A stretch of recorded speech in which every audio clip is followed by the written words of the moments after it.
ahli Quran katanya, tapi nggak memahami ilmu usul fikih. Qurane ra ono ya wis. Nang Quran ra ono cerita harame asu, nak ngono asu ya halal. Ora ono Qurane. Sing ra ono iku tekem ora Qurane kok aneh-aneh. Saya itu pernah debat sama orang salaf, debat gitu. Setelah saya mengutarakan sekian hadis, ada tuh Pak hadis tuh, waduh, harusnya kamu ngaji saya, ada debat-debat tuh yang level, kalau nggak level tuh nggak boleh katanya. Itu kan ngeri.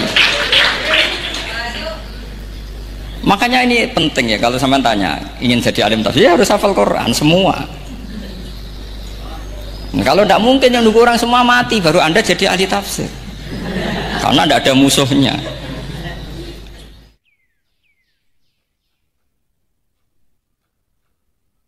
Bismillahirrahmanirrahim. Kalau Anda meneliti radikalisme, ayat yang terkait radikalisme diteliti semua. Ternyata di surat Taubat yang disebut suratus Saif, yang bahkan haram baca bismillah, itu ada ayat wa in ahadum minal musyrikin astajaraka fa'ajirhu hatta yasma'a kalam Allah summa ablighu ma'mana. Muhammad, kalau ada orang kafir mau belajar Quran sama kamu ya harus kamu pelajari hatta yasma'a kalam Allah. Setelah mereka mau belajar ya ablighu ma'mana summa ablighu ma'mana, kamu harus menjamin keamanan dia. Itu di surat Taubat, termasuk akhir suratin nazalat, tidak mungkin terjadi mansuh. Tapi orang-orang ekstremis selalu pakai faqtulul musyrikin haitsu, apalannya itu terus. Yang orang liberal yang menaparin la ikraha fiddin, ya sudah seperti itu. Semua orang-orang ora tegas, ora tau nahi mungkar, ya ma arsalnaka ila rahmatal lil alamin, ngono terus. Yang kelompok tukang nahi mungkar ya ayatnya amen nahi. Saya tuh heran, kenapa mereka punya masalah dengan hafalan kayaknya. Kenapa sih hafalannya kok pedot itu? Kita yang hafal semua bingung jadi. Jadi akhirnya kita yang pinter anut sing goblok karena saya tuh pernah debat sama orang salaf, debat gitu. Setelah saya mengutarakan sekian hadis, ada tuh Pak hadis tuh, waduh, harusnya kamu ngaji saya, ada debat tuh yang level, kalau nggak level tuh nggak boleh katanya. Itu kan ngeri. Makanya ini penting ya, kalau sampean tanya ingin jadi alim tafsir ya harus hafal Quran semua. Nah, kalau tidak mungkin yang nunggu orang semua mati baru Anda jadi ahli tafsir, karena tidak ada musuhnya. Tapi saya pastikan orang kafir pun bisa memahami Quran, yaitu tadi hatta yasma'a kalam Allah. Sayyidina Umar itu masuk Islam tuh gara-gara dengar adiknya baca Toha, ma anzalna alikal qur'ana litasqa illa tadhkiratal liman yakhsha tanzilam mimman khalaqal arda was samawati ula ar-rahmanu alal arsis tawa. Itu dia ma huwa bikalamil basar, tidak mungkin seperti ini karangan manusia, itu tidak mungkin. Akhirnya dia Islam. Banyak orang Islam karena diperdengarkan Quran, karena memang notnya sudah unik, makna kualitasnya juga sudah unik, semuanya itu unik, indah.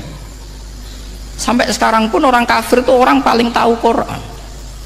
Makanya Allah mensifati orang kafir itu hasadam min indi anfusihim min ba'di ma tabayyana lahumul haq.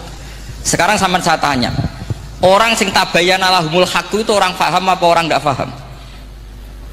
Mereka orang kafir itu mengingkari Quran, padahal min ba'di ma tabayyana lahumul haq, setelah kebenaran nyata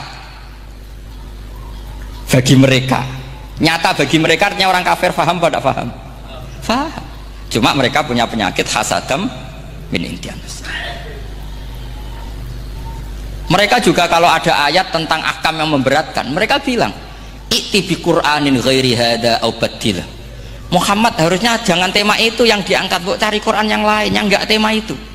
Mereka sampai memilih tema itu karena paham apa karena tidak paham? Karena paham. Makanya di makalah saya pastikan ngaji tafsir itu gampang, karena orang kafir pun bisa.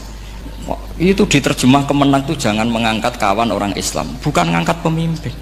Ya likanya kalau ngangkat teman saja tidak boleh, apalagi ngangkat pemimpin. Fatal mana berteman sama orang salah sama ngangkat saman kancanan maling ini jek apik nak menawa nang andani terus ngangkat, "Hei maling ki pimpinanku." Parah mana? Parah mana? Artinya sama saja ketika diterjemah jangan ngangkat teman, sebetulnya ngangkat pemimpin lebih lebih fatal. Itu kan mafhum awlawiyah, itu kan normal saja. Itu di Quran biasa, misalnya innalladzina ya'kuluna amwalal yatama dzulman, orang yang makan hartanya anak yatim secara zalim. Kamu bilang, Gus saya tidak makan kok, sepeda motornya tak gasap, tak jual. Yang diharamkan kan makan. Wah ya sarap kalau gitu. Maknanya begini, memakan harta anak yatim artinya ifsad. Ifsad itu merusak. Nak ngono ikhraq, membakar atau mencuri sama dengan makan. Bal asyad, malah kan lebih apa? Lebih apa? Dasar. Jadi yakuluna di situ tuh ba'dul amsilah, sebagian contoh min wujuhil ifsad atau min wujuhil ihlak. Jangan kok karena ayatnya makan, oh yang haram tuh makan, kalau nyuri gak apa-apa. Wah ya fatal. Itu kan sama dengan santri geblek ketika ada kiai ini, cung kowe mbek bojomu jogeman naboi. Suatu saat istrinya lapor lagi, Pak Yai sekarang nggak naboi tapi nyadui. Karena naboi itu pakai tangan. Mereka pertama dilaporkan kiainya, Pak Yai suami saya itu sering memukulin saya pakai tangan gini. Cung jogeman naboi bojomu. Nggih Pak Yai siap. Suatu saat istrinya lapor, Pak tetap benjut, kenapa? Kalau nak ini disadui. Mereka pikirannya sing haram nabok, nak nyaduk halal. Wah itu kan ngajak goblok bareng. Nah masalahnya di usul fikih kasusnya seperti itu. Makanya saya ini kadang ya maliki sekali. Kadang saya itu maliki sekali. Kadang ya. Misalnya begini, saya beri contoh. Ini yang kisah nyata ya. Ada seorang Arabi datang ke Rasulullah. Ya, tadi kan teman-teman minta juga ilmu hadis ya. Ini satu paket saja. Itu tadi nanti kalau sampean kasih lalim ndak itu sudah ada urusan saya tadi. Nunggu orang mati banyak tadi. Kalau nunggu nggak usah nunggu orang mati, sarannya tadi apal tadi. Ya Rasulullah ahlak tuh. Saya ini orang yang rusak. Wama ahlakaka. Lalu yang bikin rusak kamu apa? Qol waqatu imroati fi nahari Ramadan. Saya menjima istri saya ketika masih siang. Fi nahari Ramadan, siang Ramadan.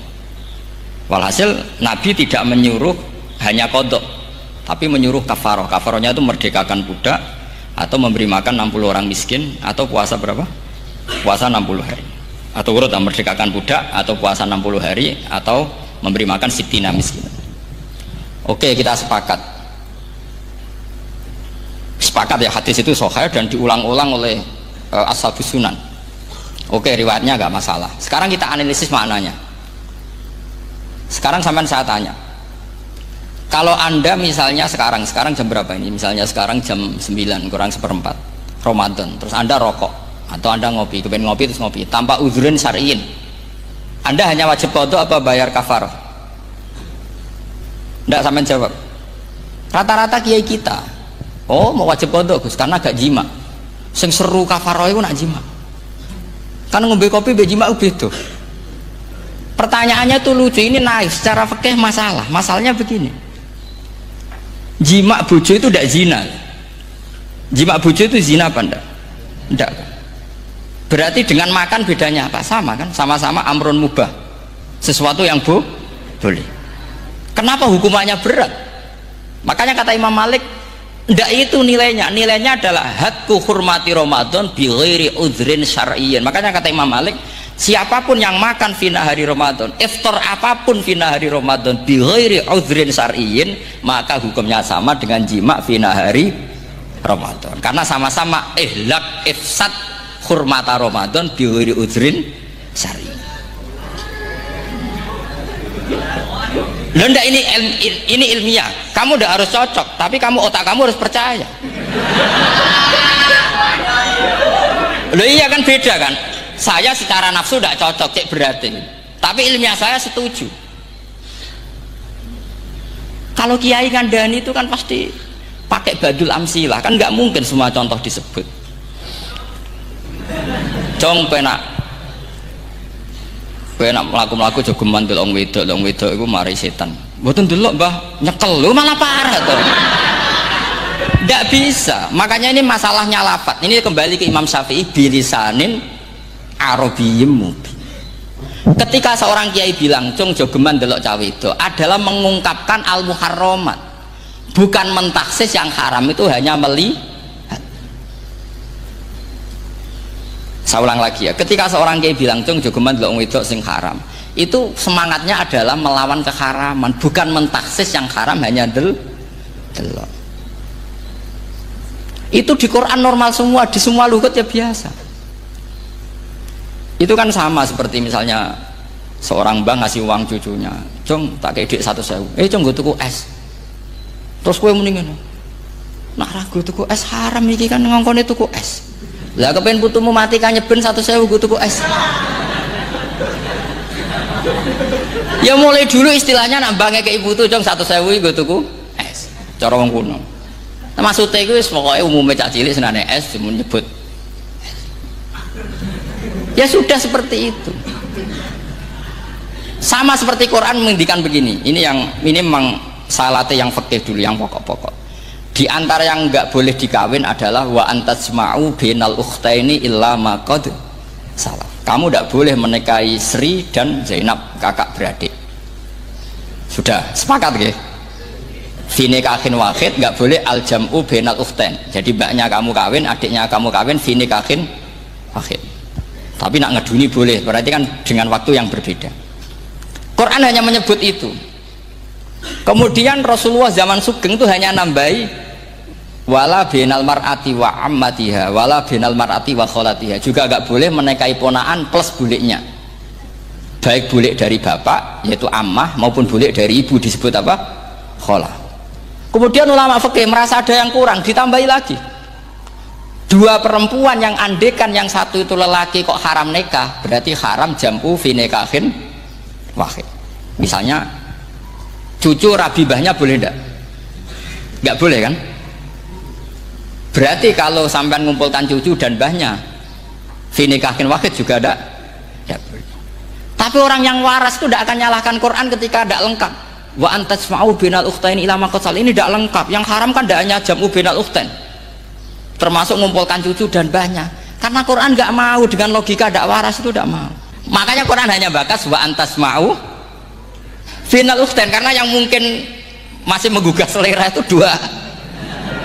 Tapi kalau cucu sama mbahnya itu, kalau ada yang masih selera kan ya sarap tuh.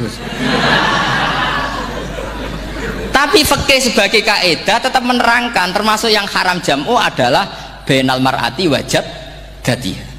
Paham juga maksudnya? Artinya ketika menyebut itu tidak jaminan merangkum semua hukum, tapi ba'dul amsilah. Fa'inal akila yaktafiya bi isyaratil ba'di. Karena orang kalau punya akal diisyaroi sebagian sudah paham. Ini penting kalau aturakan. Jadi ini penting. Nah bayangkan sekarang banyak gerakan-gerakan ahli Quran katanya, tapi nggak memahami ilmu usul fikih. Quran ra ono ya wis.